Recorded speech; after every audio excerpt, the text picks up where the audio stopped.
kumpra eshe uhanu bere nipantelumu boshe nibrani odo ashemuma osise sumbe ragahanumu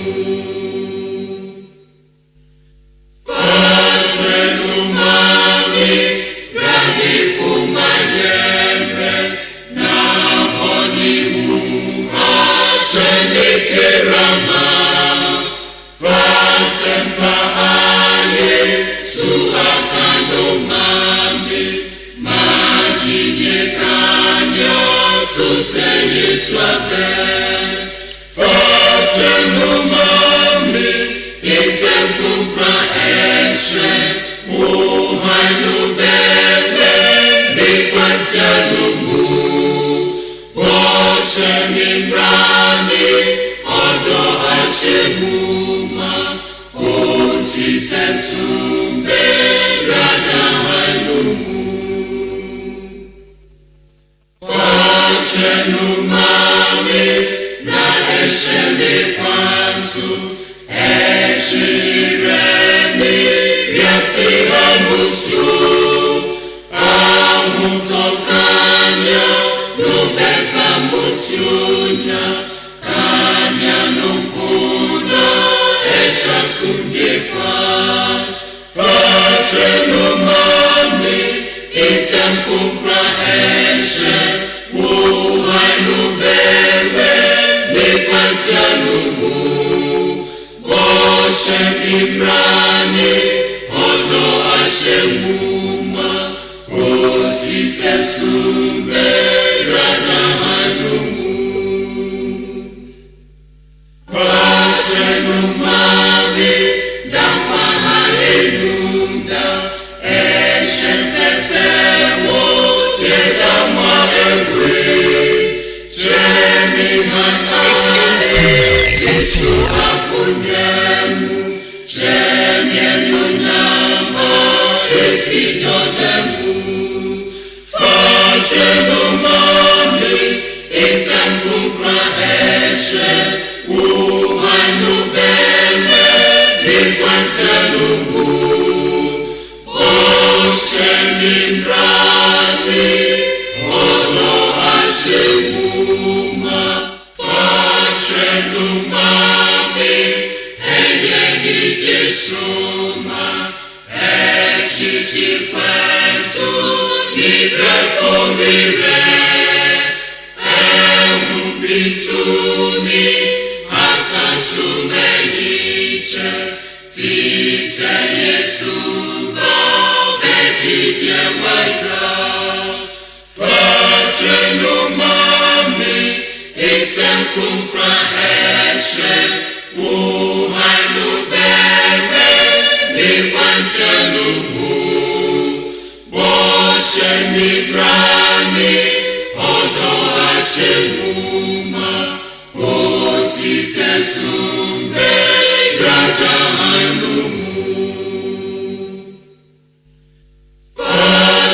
Fajrenumami rani kumayemre na onimu Shenikerama Fasempa aye suakanomami Majinyekanyo suseye swabe Fajrenumami isempupra eshe Uhanu bebe nikwantialumu Boshe nimbrani odo ashemuma Kosise sumbe ragahanumu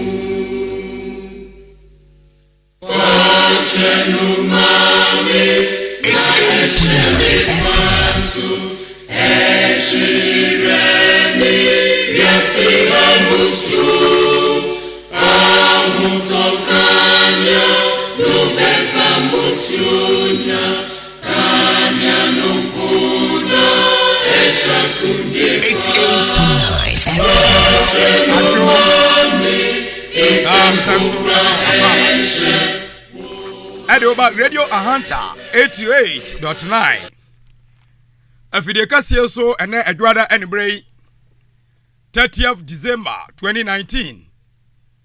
Church of Christ yeshiaw enbrei sa yababa kan onyankopon asem. Onyame asem a betumi aboa me na ya heaven akwantuo no awie mudie de amaye. The program we that's one say give me the Bible. Akakra ni yanya 3 years. Enipa bebre ana anya afaso ewe yedwumedie so. Enebrei wo so be yenhira. Ebra we the Bible, o pen and o paper na ye nyina yesua de afri onyankopon asemu. Me no gwa de sua de ne so matter de say exposing and opposing religious error. Say yaba kristosumu a ebinom nam da kwan so e de niam bi a enye no kure abehye kristosumu na eno ana osempakani ene asafo a edi Church of Christ ye de asi ye nusu say ye na Bible kwan so ebebuebu enipa bebre ani na wo mahu no kure a ewo Nyankopon asemu. Sisi ayi menugo so de ne a kire wo say amreduo a onyame de ma oman Israel wo mo edesum onyame e wo blemu no menu mienu ebre ya menu e kase atwam a enye adwuma na ehu adwuma na menu wa ye no da pamienu a enne ebeka ho amana da pamiensa na last week no me bebu e wadwi mu ma oti ase se siaka apamu a apam enye books demom apam a call for agreement between two people. Uyankopon ene enipa eya apam. Sara onipa ene ninu enipa enso eya apam e Bible mu. That last week me no hwe apam bese enum Adamic covenant wo edi intro ni mu. Ya behwe Noahic covenant. Da fe me no hwe Abrahamic covenant. Ya behwe Davidic covenant. Na de na ehiame e adesua ni mu no the Mosaic covenant emredu a onyame ne oman Israel e na yoye enibo bebre preach say obi ani mredu echi a oni nkwa sasam no ya tro efru say enibre de me no man no said the last week me ma hu your friend a covenant amanuti you define what is the old covenant you be say the old covenant is the 10 commandments no you say what is the new covenant. The new covenant was instituted, inaugurated, consecrated, established by the blood of Christ. Matthew chapter 26 verse 28. Na me catch you say enibre ya ba koyanim eye papa. Obiara oye kristosom ewo yabre yimu na enchirachira ekura no enye asomafo no enchirachira ena ekura no saa sole no enye onyame dia tie na sa tie ne biem na ne brei ahwadwuma ana me no ebeye. What is the apostles' doctrine? Apostles' doctrine no emu ena yababa ebenya adekodia enei menu mienu ye wiase yetie say ya say oyamesom ene yebedi akira emu ene yebenya sa ade no awurade Yesu Kristo ni wo ni sie ene ne sori no Koronto uma edikan eti edu enum anjechemu a aya ba ko erikosi anan no ama ya hints ama yehu adekode a ya fa the gospel media animedafo na asmafo no dwumadi a wo mu bedi ye yina was to save the gospel, was to guide the gospel. Uyankopon ne kwan onam so a wodege enipa ewo awieye abremu no bo Bible no na me no enhwe 1 Corinthians chapter 15 verse 1 to 4. Moreover, brethren, I declare to you the gospel which I preached to you, which also you receive, and in which you stand, by which also you are saved, if you hold fast that word which I preached to you, unless you believed in vain. For I delivered to you first of all that which I also received, that Christ died for our sins, according to the scriptures. Verse 4. And that he was buried, and that he rose again the third day, according to the scriptures. Obama Paul say, anuanum me da oyamia sampanwa me ka ho asam ade kire mo ane obi biara me opportunity say me ne bakasa no na emu ana say mujina na mubo mabura ba wade je mo no eno someone fa ni agro na mukura mu ye ya esa ji a maji adie ntiro aje mo nkwa jese bi a muji di kwa na eno ene awrade Yesu ni wo ni sie ene ni wusore. This is the gospel. It can never be found in the 10 commandments. Therefore, the 10 commandments can never ever save anybody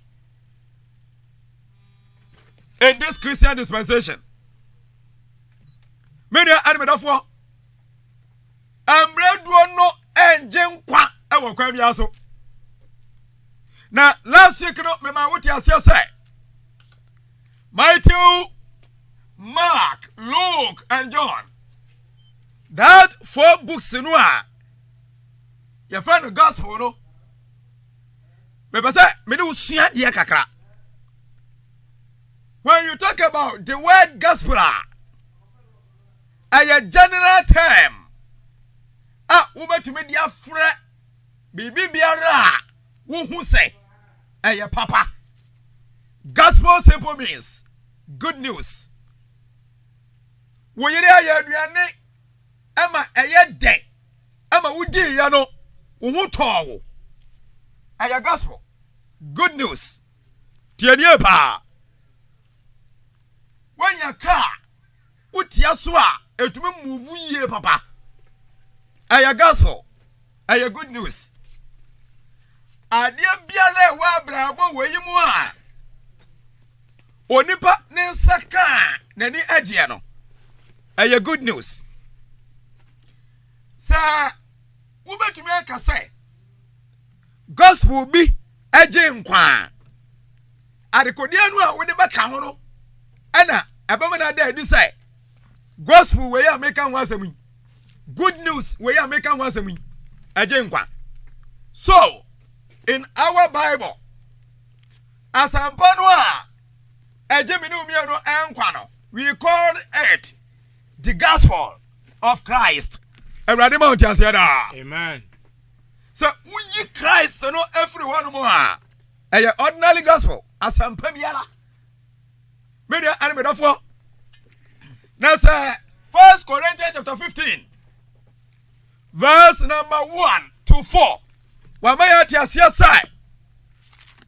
Asampano aye ready Yesu ni wo ni sie ene ne sori ade a tiasia ne blesa emreduo enya asampa enya good news ubetume the Christ ade aka ho. You can't call the 10 commandments the gospel of Christ.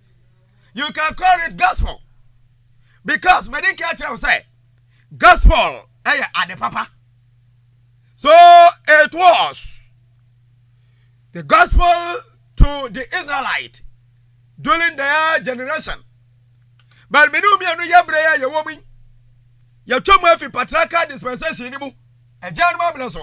Ebra ne wo mu nya mreduo no, ya twam afiri ho. Ya betwam afi Mosaic dispensation. Ebra ne Moses edi oman Israel anim no, ya twam afiri ho. We are under the Christian dispensation. That is why we are the worshippers of the new covenant. Last week in Yakenkai, 2 Corinthians chapter 3, verse number 6. Or say, na yasa yasafatano, and yankasi yamwading. No mum, if ro yankopon, if we say, o yame and why yang, a pound for frano, and once of four. Many are animate of four. I need just some animal mionu, a year papa. Matthew, Mark, Luke, and John. Abakasa for Radi Yosu Nabra obey. You can call it good news. You can call it gospel. That's the reason why. Your friend, say, what? Matthew, na ubua. English Bible, ni bibakacha said, the gospel according to Matthew. The gospel according to Mark. The gospel according to Luke. The gospel according to John. From so be any say about friends. But this evening, ya share asumafo no chira no a eno energy onipa enkwa dia esiso ene asampa no a eye Yesu ni wo ni sie ene ni wo so re no many enemy the gospel of Jesus Christ. That is the death, the burial, and the resurrection. And Abraham ready Yesu ti asase we su a won wu ya no. Na ye ni 1 Corinthians chapter 15 verse 1 to 4. Na ready Yesu a owu. Na ni moja egu. Na abaye apam foforo. Na yedi age wodi bonye ni nkwa no. Na ni ho. Just we decide inside. Would you do? But any just somebody say you don't own everybody's mind. God created every person individually. Eti obia woni ni media a wodi ti asama say. Abra wo waka wo sia to say won ti ase da no na wo nua bi ti ase. Me nua enemy dofo. Ya kan covenant ya. Na onipa count books. No. We are talking about covenant. We are talking about enseshaya. Obi ni obi aye. Aye juma ewo mu abrabom. Eba ne sai ana afedia covenant asem aye ka no. Na onipa kan books. Every Genesis ana ekosi ya. Every Matthew ana ekosi ya. Wo Bible no eda wani mu ne kira wa ade a ye fra ne new covenant ya. Osofo kura Bible say me ntiase. Now what you say? Where you meet here and then every mommy. As far as our listeners and those who are ready to follow the truth, at Yasiano, be the problem. If it's a Bible, no idea what you and can't say. Matthew to Revelation, and you find a powerful flock. You need quotation me a casa. Then, when you dig into it, or true, definite. At the Kodia, you find a powerful flow. Many are element of war. Abraham Radi Yasu, we are no, you need to be your friend in new covenant. Tiania Papa. Now the Antiatisano, and the Brian Wantia. O Yankopon, sir, a ding or Yankopono. Many are a modu. Bible yan, Ababemu, I'm your say. Edu baby. O ya me dan ne ho so oye eja edu ba bia o dan ne ho so oye oba edu ba bia o dan ne ho so oye honhom kronkron what na sia ko Bible nu akosho wo mu dwumadi a wo mu di ye o Yankopon di dwumanya di bedu ba bia o ya me se ma hand over e di ama oba wakom wakwe se di atie media animedofo for Bible no na erebre Yesu ale awrade Yesu oyame sai baby amadrei bafa na tua adwuma no so. Matthew chapter number 3 verse 13 through 17. Yetu brika anko. Matthew chapter 3 verse number 13 through 17. Ma Bible no enkasa na tiefo enti onyankopon asem. Ana Yesu free Galilee ba Jordan ho. Yohane nkyɛn sɛ ɔmmɔ ne esu. Na ɔno deɛ osi no kwan sɛ me emom na ehia me sɛ wobɔ me esu no. Na woreba me nkyɛn. Kɔso. Na Yesu buase no sɛ sɛ deɛ ma ho kwan na saa na ɛsɛ sɛ yɛhyɛ trene nyinaa ma. Brother, continue. Ɛna ɔma no kwan na wɔbɔ no esu. Ka. Ewie no entam ara na ofiri nsuo num no. Kɔso. Na hwɛ ɔsoro bue ma no. Na ohunu onyankopɔn honhom sɛ erisane sɛ ebubro ba ne so. Ka. Na hwɛ ene bi firi esoro bi ɛka sɛ oyine me dɔba ɔtsɔmani. Amen. Amen. Menia ene medofo. Awurade Yesu asubo ene menu mi odi awi. Bible say yabo na asu wie no. Ebubro, that is Holy Spirit you. But transforming who say ebubro. Na ebesi Yesu betre. Na ene efi mununkum ni mu aka say ye ni medoba ɔsɔmani. Na Mark nobody wakaka ho say ono ena moya de yen muntie no Maliko asampa no eti ankron enchichemu mienu edi ekosi enwotwe. Mark chapter number 9 verse number 2 through 8 wabu ayanko.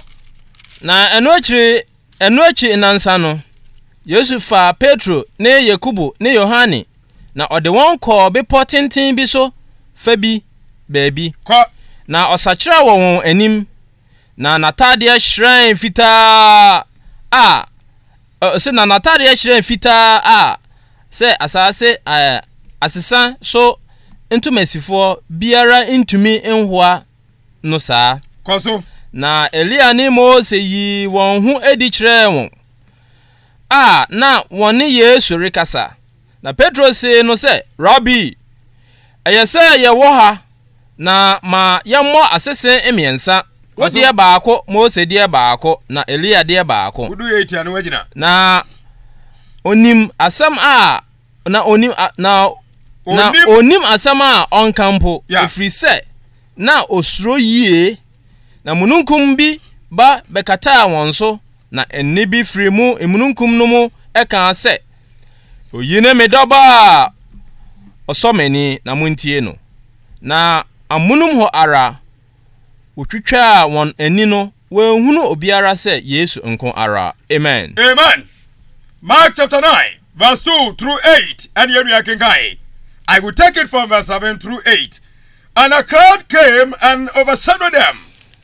And a voice came out of the crowd saying, "This is my beloved son. Hear him."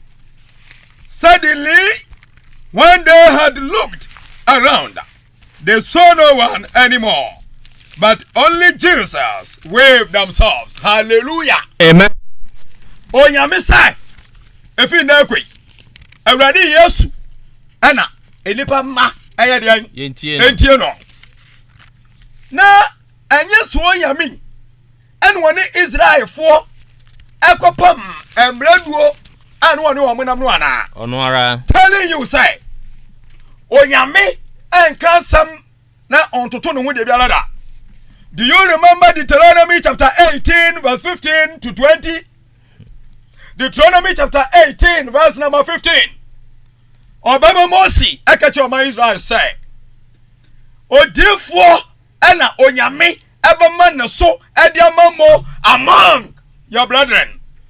Every muamu nuanu mu so difo no me awurade me de mansam ebese na no na ono ena mutie no na baba say okra biara wantie so difo no wo betwa no ayedian efra sase no so media elmedofo so onyankopon aye provision for the coming Messiah, for the coming Christ. Anyone quite say, Obi bakum bread wo, I yabra yetimin. Many are therefore. So ready, yes, you are in my ye. Yes, you buy no, now for bitiasi. Now, me no be on near you. Now, yes, you ever yen a Jumanwa, or no so, adding a Jumani query. Said ye onyame epeja aduma de se onu Yesu nsa no awurade Yesu so pejai e de se nkofo bi no nsa and that is the apostles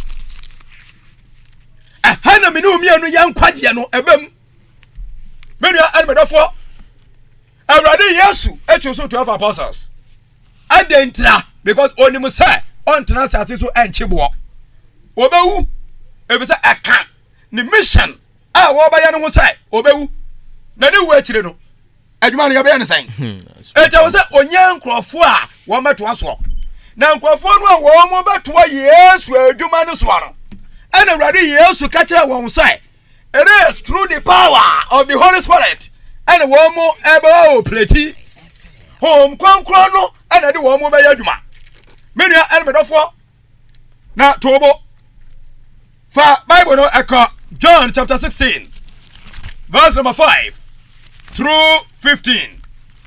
John chapter 16 from verse 5 going. Bo Bible. Na enbre Yesu ade. Yohani asempano eti eye edunsia. Enchechemunum ade akra no. Wabu ayanko. Na afa de mereko de osoma me no nchen. Awurade Yesu Kristo sai. Obi na osoma no na okọ onipa na osoma no ne nchen. Tuaso.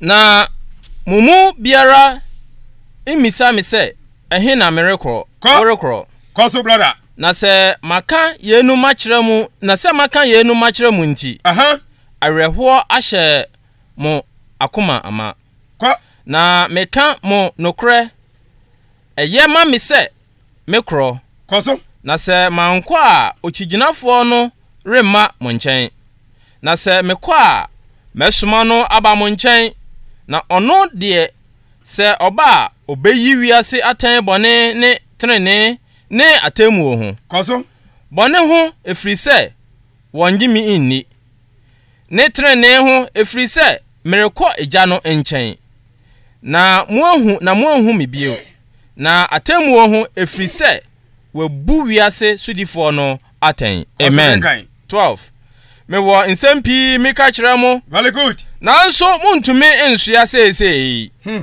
na se ono nokra honhom no nya ba koso obekire mo kwan akọ nokra enyina mu na emfiri ono ara ne mu na obekasa na bribiara obete no obeka na obekire mo enuoma a ereba ono na obehye me enionyam efiri se obefa me die bi na ode abekire mo onioma meja wonyinara eye media yeinti na mekase obefa medie bi na ode abekire mo amen amen John chapter 16 verse number 5 through 15 and yakai I'm taking it from verse 12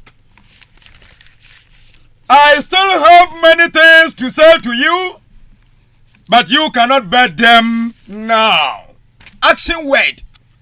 What you have an operative word now. N-O-W. Eye yebre ye wo mi now. Ana say ebra na soma for nti ase no a. Sabre no what ase. Me nua elmedofo. Na Yesu kasa kire ye binom. Anu ti asomafo no a na Yesu ni wo mo kasa no. Awurade Yesu ka kire won say me wonsem bebre aka kire mu a sese mutumenye. Verse 13. However, when he, the Spirit of truth, has come, he will guide you into all truth. Another operative word, all truth. Atotu maso say, na Awurade Yesu enka all truth nchire wo mu ana. because when they can't say or one some baby catch na one since I want to mean ye it is a no cra home the bar and obey yourself man and they any papa bray I regret it Holy Spirit the mission one or the baby see one man and the mighty Mark Luke and John Chi adia bia won beko kwon won bia na won dia ba doctrine e wa so ni mu me dia elbedofo na ni bra me no ba hwe okwaya ye faso kwa ye tumi determine bibi say e doctrine yentu aso for he will not speak on his own authority but whatever he hears he will speak and he will tell you things to come. Verse 14 he will glorify me, for he will take of what is mine and declare it to you.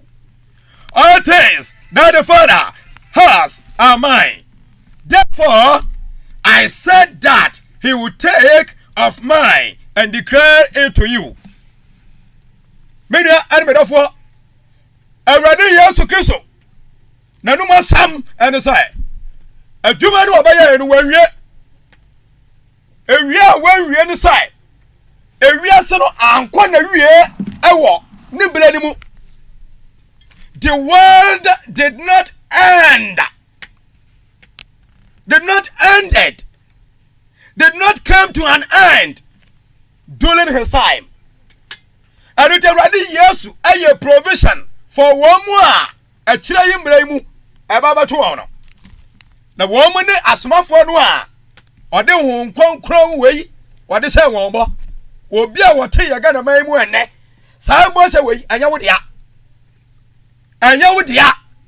hon konkron no a oba onipa so direct wa bra bible eni ho na dia honhom no beka kire no no e na obeka dia kire asafo no sa dia nani ho biem onyame na honhom konkron no ensamu a oba brother Richmond Arthur ne so a obeka dia kire takwan soyem congregation no enu no wodi go Peter no mo so a ya twero ye New Testament no a menua edo ama me no mienu no ya kenkan nsam no ewo mu no a ye hu sei ero yakopon aka still onipa gina park so e bo mpai sei awurade nkire no okwan onam so a obetumi dia so nyame nya no kwa de bia lada menua no medofo Act chapter 1 awurade Yesu asamu aka kire nkrofo yi ekoso atena wo mumu ema ebra Judas Iscariot ofiri mo no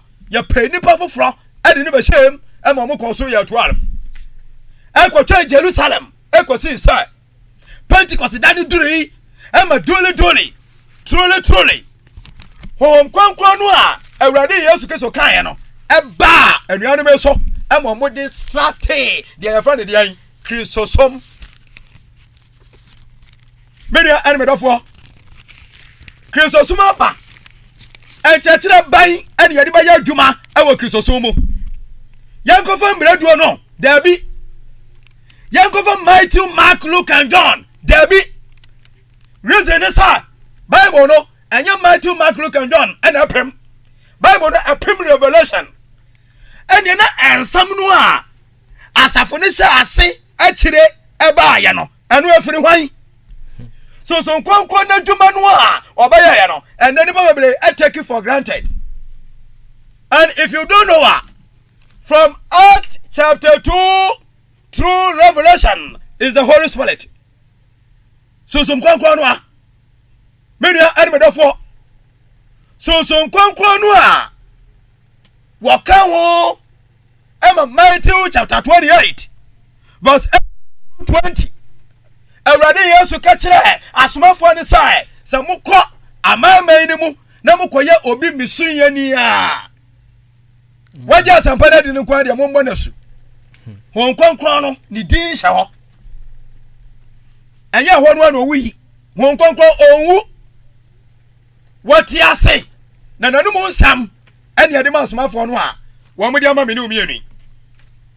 The doctrine of the apostles is the doctrine of the church. The topic I'm going to treat in the break. Now, so we are now fra. what me hu question ehia a wo bisa ebeboa ama heaven akwantu atumi awie mu die the New Testament no a awurade Yesu Kristo moja eno ade be constitute eno nase ena me no mi anu ye benya Kristo som no me nua no me dafo e ba no aka ho nsam asomafo no ebeprichi afa saa pam foforo yi aho saa pam foforo no eho nsam ene yatintim watch ogongo ni mo no me nua ane me dafo Anote Obama Paul Galatians chapter 1 verse 9 verse 6 through 9 Galati for enwoma no eti eye baako enjechemu nsia edikosi enkron ya wi ade bi wo Obama Paul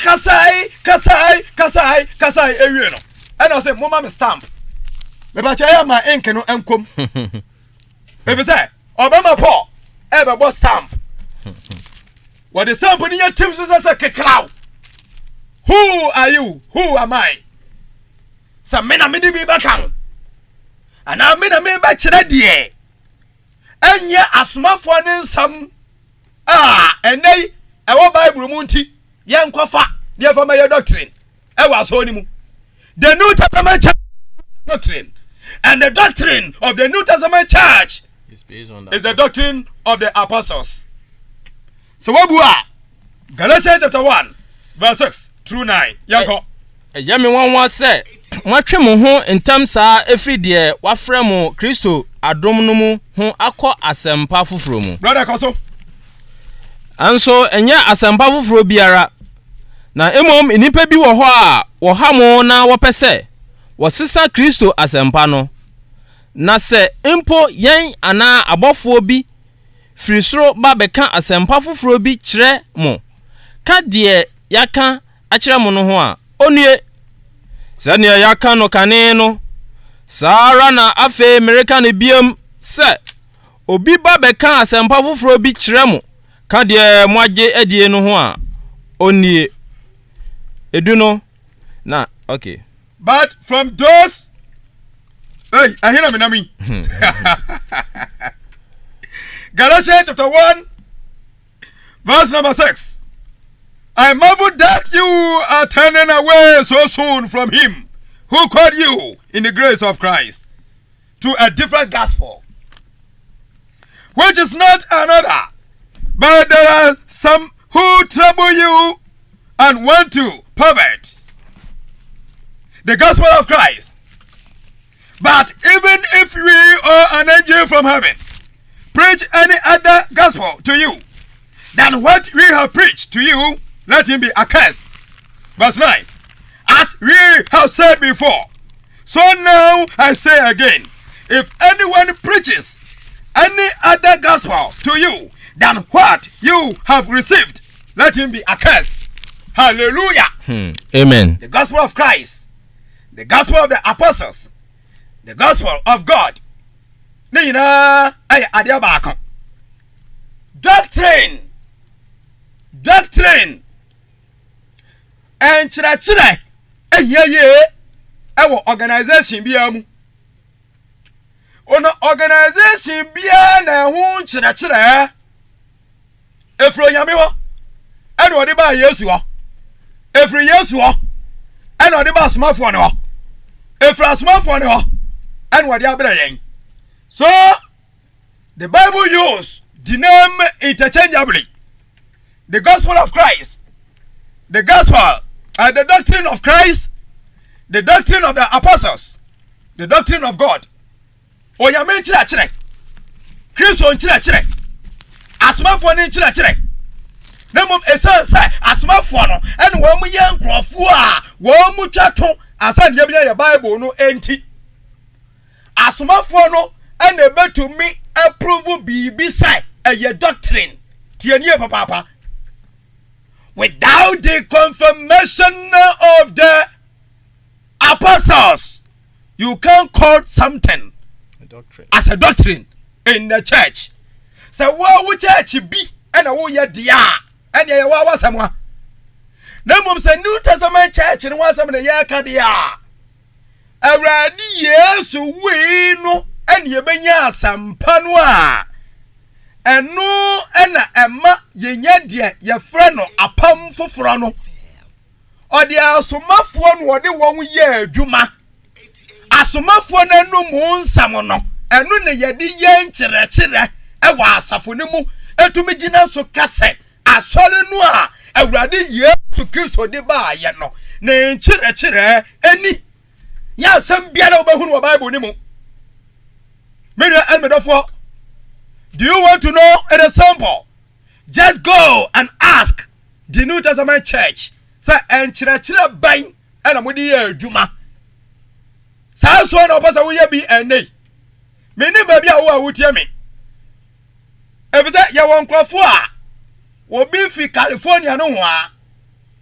He's on the Facebook. Listen to what we are preaching. Eti wiase ekyerɛkyerɛ. Asɔre no a ye ka ho asɛm ho Bible mu no Church of Christ no okura nkyerɛkyerɛ. Na nkyerɛkyerɛ no enye Genesis ana so ni nya nkyerɛkyerɛ. Enye Malachi ana so no onya nkyerɛkyerɛ. Enye Matthew, Mark, Luke and John Act chapter 1 ana onya nkyerɛkyerɛ. Aso ni nkyerɛkyerɛ no Act chapter 2 verse number 42. Brother Yanko asomafo nyuma no etimienu ejejemu aduanan mienu ose yakanyina yakenkan di tufo yakanyina yakenkan suade wom yakanyina yakenkan di bokoko yakanyina yakenkan di jinimidia nemo di obi betumi agina so sai eye doctrine enkyerɛkyerɛ obi andi achi a onko heaven no menuanu ei asomafo no ana de bla yen Awurade Yesu kan say me wo bebre ka kyerɛ mo wokɔ ase no a 14:15 wo so obefa media bi wo wie no kyerɛ ye mu say wonu wonyame ntem enwa efiri say de wo beyo oye nyina wonyame na de soma no eno nti so onu nso ekwa wie no ode bama asomafo no a wonyame to me no ode ma no ode yo ye no a ene ode ma asomafo yi eti ansam bebre wonu ma Awurade Yesu kan ya asomafo no esisi so ewo mu nsem ni mu. Yes, this is doctrine. The asomafo na mboso no wotumi nkasa ye nkyerɛkyerɛ asɔre na anya ɔkɔbɔ nsam gem. Acts chapter 2 verse number 42. Na wo kura asomafo no nkyerɛkyerɛ ne anyonkofa ne pan no bubuo ne mpaebɔ mu ara. 43 42 na ne nyame. Okay. Media elmedofo Act chapter 2 verse number 42. And they continued steadfastly in the apostles' doctrine and fellowship, in the breaking of bread and in prayers. Hallelujah. Amen. Media elmedofo, the standard for the New Testament worship must not go away from the standard of the apostles. Amen. Asomafo no baby a wo mu gina ya wo mu de so mo Yankopon no. Hwɛ Act chapter 20 verse number 35. Obama Paul say anuanom munya adwumaden na matumi anya bi di aboa wo mu aye mbra no na mo kai asem Awurade Yesu Kristo kan say Omamu wo nhyira. Omamu ewo nhyira so oje Awurade Yesu kan no wan Luke 6:38.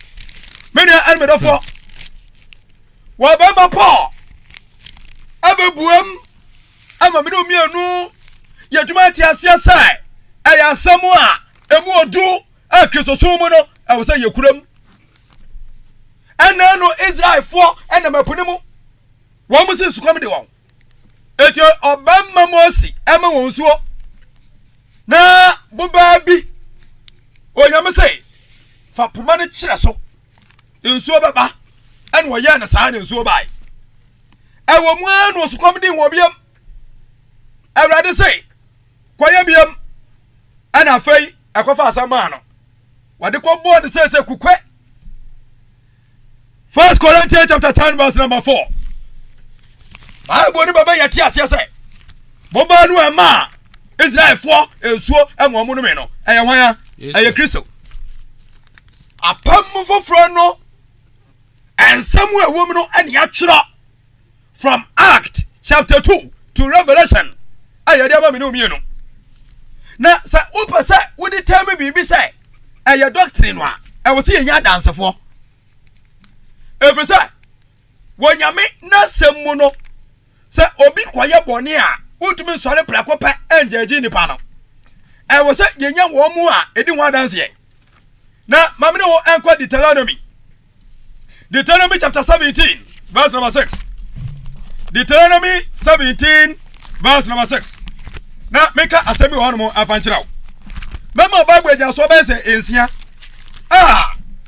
say wukin kan a atu wadwe agina so say yabeji bibia atum say edimu a o say nya adansefo emo obidi hu adanse media almedofo wabuwe adansefo beenu ana baasan no mu nsem so na wonfa nkum de ose owuo. Wow. Wonfa adansefo baako enumu asem so nku no. Good. Adansefo no nsa na engu ne se kane engo no. Very good. Na eno akire no omanu nyina nsa na yebone no efri womu. Amen. Amen. Whoever is deserving of death shall be put to death on the testimony of 2 or 3 witnesses. Media and metaphor. Everybody Yesu eka everybody did you want some Matthew 26 verse number 26 to 30. Asmafo no chira enimu no. Won wesi so more than 3. Telling you say a doctrine. Everybody Yesu chira empaibo. Matthew chapter 6. Asmafo ni chira enimu no. Won wesi so more than 3. Telling you say a gospel. Na eye doctrine a ehia erema me no mienu sikaye wo mo aka ne mpan bebre andom to awrade yeso to hymns wonim ba bia wa Matthew chapter 26 verse number 30 awrade yeso to hymns ya ba asomafo ni kire ni mu a wo mo aka no more than 3 times telling you say eye doctrine media almedafo Matthew chapter 18 verse 16. Ose ebra wunua aya obone na wakwa ne nchan ene na akwa kasa wakwa yi na tan na wanyi wantum no kofa enipa ka ho kofa binum ka ho na fa wo mokọ adansefo baanu ana baasa enum ena asem biara eyade enyina wunya da ja kenkan 2 Corinthians chapter 13 verse number 1. Abama po akache Korintofo no say mabamu ho de edikan. Mabamu ho etoso mienu selemunyo. Na mebamu ho de etoso miensa. Eti Korintofo munyina yi. Telling you say it's enough to defend myself say me declare onyankopon ni me die biara ewo me po ho edi amamu Korintofo it is a man ni so a ayamu amosampa mame no nkai passage we na ewi ayamu ahomane tum 1 Timothy chapter 5 verse number 19. Timothy awoma edikan etinum chichemu dunkron wabu a ma Bible no enkasa ntie asafomu pen ho kwadubo kwa je adansefo beenu ana baasa enumu. Amen. Amen. Do not receive an accusation against an elder except from 2 or 3 witnesses. Media enemy therefore 1 John chapter 5 verse 7 and 8. Ose miensa ene di adanse. Media enemy therefore onyame agya no onyame ba kono a oya no hu se agya onyame ba kono a oya no hu se oba na onyame baako no a oye ne ho say hom konkron na miensan edi adanse e de che minu mienu say nsama wode bra minu mienu no eje nkwa na ebiri biara ene emu nsam a onipa ehia ye bre ye womi. We are under the new covenant after the death of Christ, after the burial of Christ, after the resurrection of Christ, and yebenya Church of Christ. E was so. Asare ni chire no. Hom konkron no e de soa asomafo no. No mu deliver e de ma me ne omienu. Awurade ya adomo a ye betu an chire we so.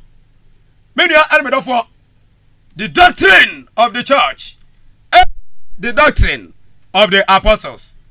Shenye osapakani okwanya wofa so a wokotwe bibi ediba asoni mu say a doctrine.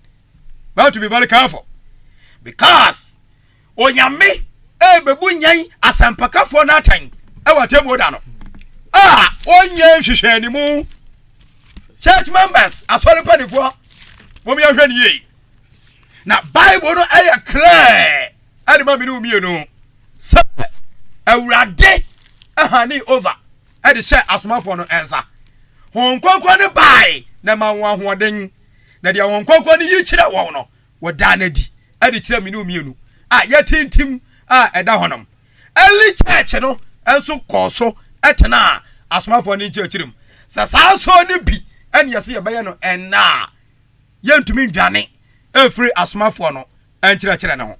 I am surprised say ne yetumi ati asoria etumi benya apostolic church oboncheni apostolic church ya otua tight apostolic church ya oye kofi niama apostolic church ya odibronya. Which apostolic are you talking about?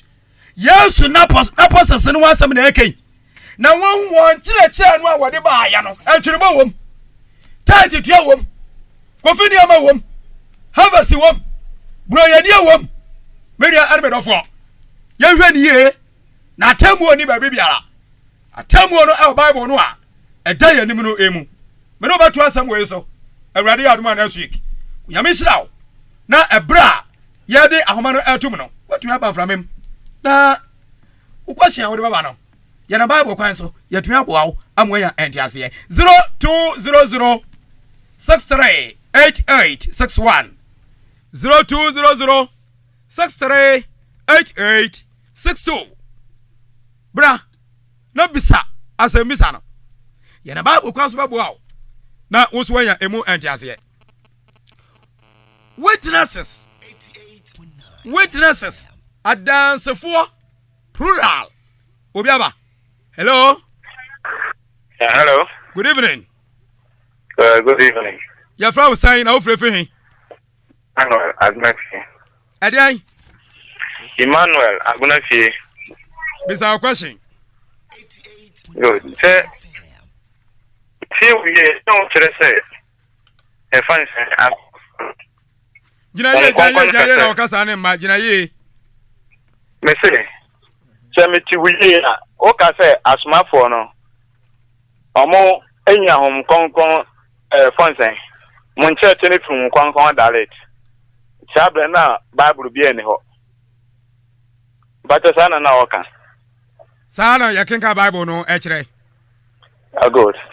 Mpacho 2 Timothy chapter 3 verse 16. Paul mayati say atwere nyina firi nyame honhom mu. Ayama 10 years said ya one kasamu nimbia ho no.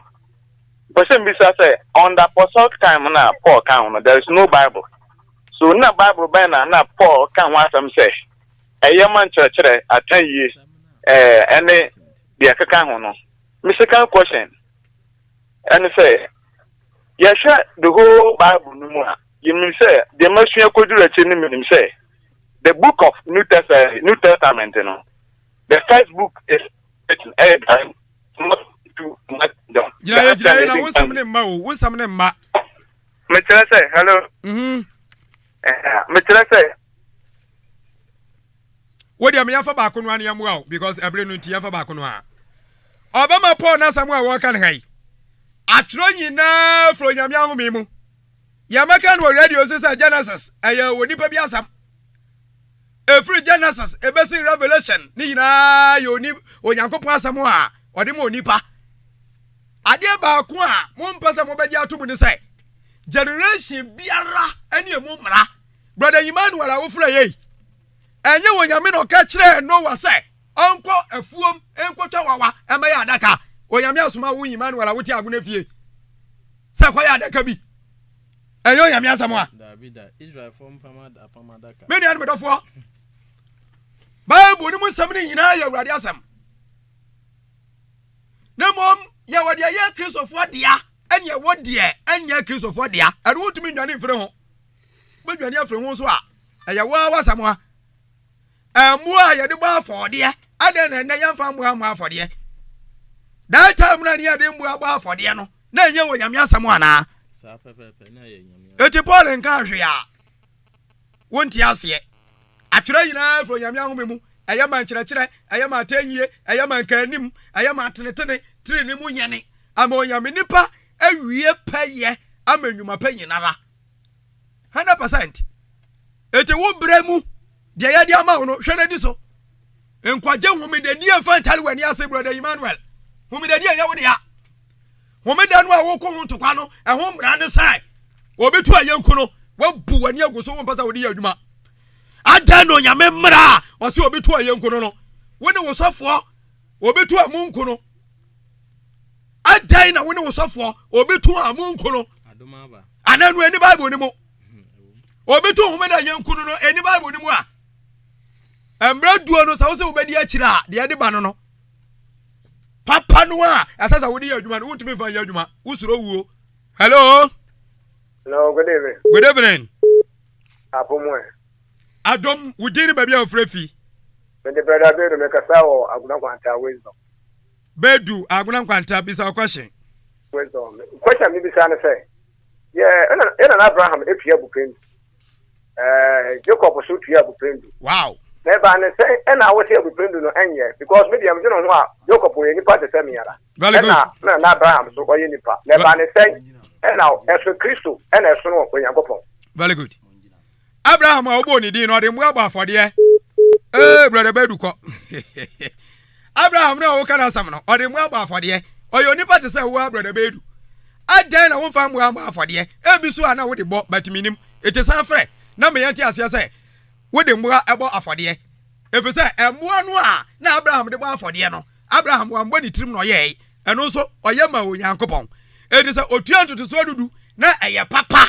Na say eno ye ne na ye ya embo na de ba afode ne so ye nkofa ne ye fa ye na fa mi do wie ne maka kire say we are talking about Christianity. Are you a Christian or you are a Jewish worshiper? Wo sum apam da dem ana we o Christoni so you Christoni dia asma fo nche kire ye ya ka ho asema ni brei ba bia ni wonu mu a obi kotu tight. Peter orgy tight, Paul wa orgy tight, Mighty wa orgy tight, John wa orgy tight, Bartholomew, Nathaniel.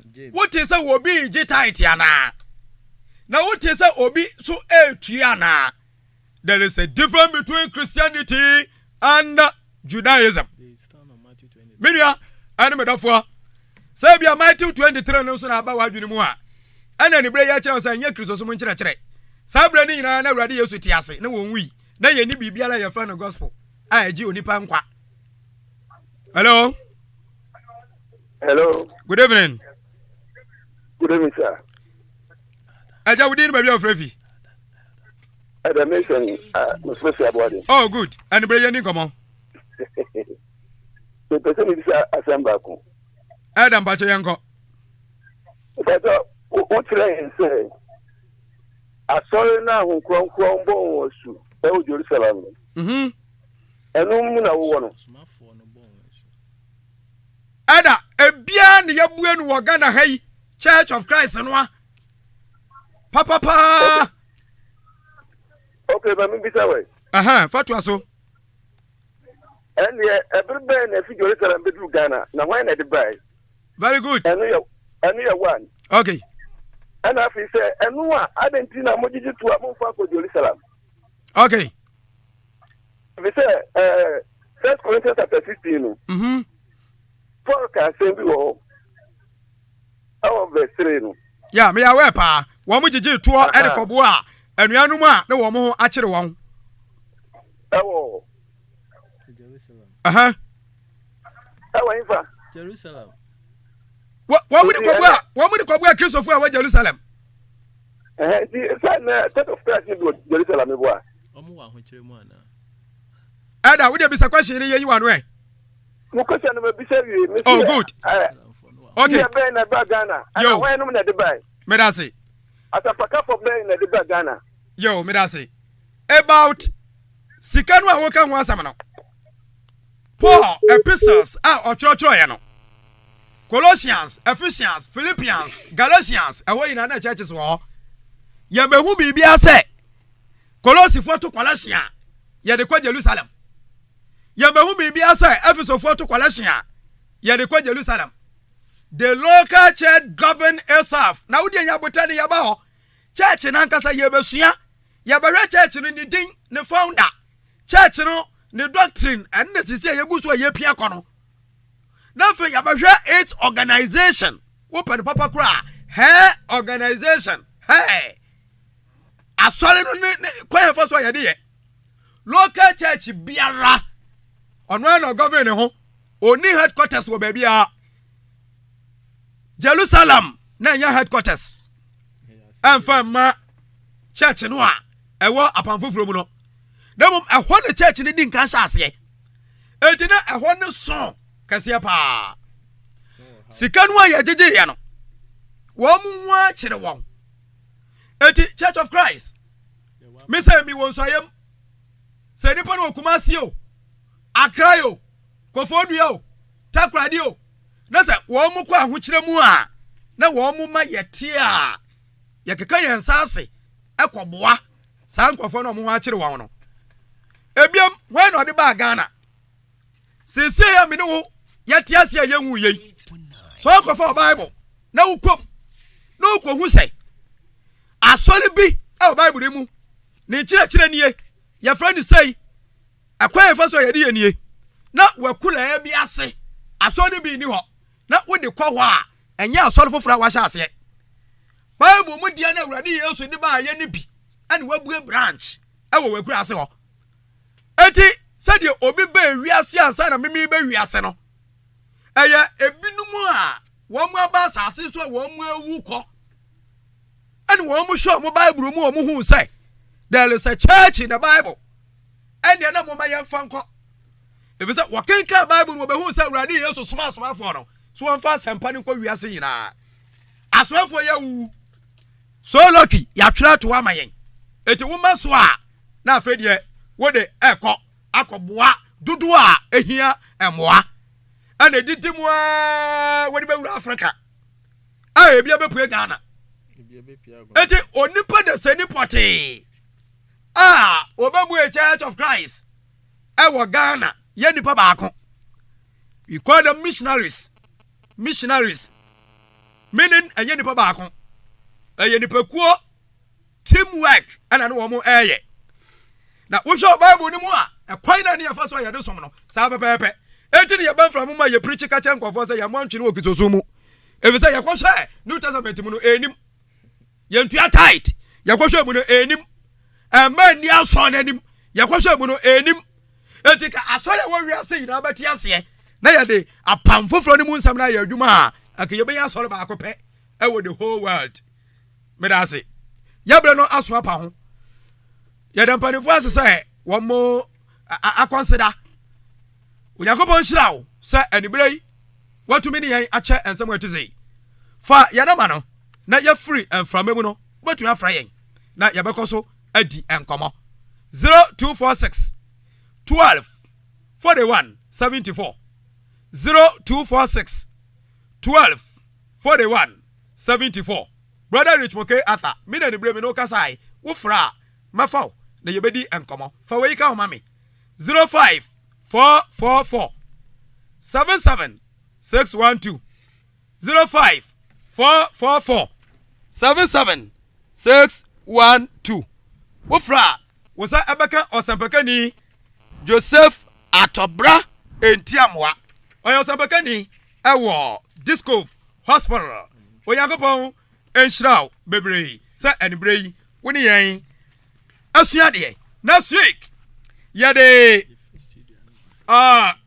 message soronko kra edi bewuram new year message abatwa adwe agina ensem bi so a wobetumi dia wura 2020 no emu so next 2 weeks and yabatoa the doctrine of the church no aswo onyankopon ehirawo enibrei awurade yesu kristo sai samutie masam na samutine mu a wobe masuafo ampa na mobehu anokura no na anokura no ayamo adehye.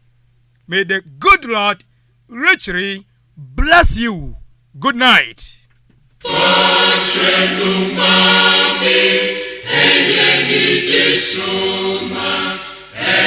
Jesu ma,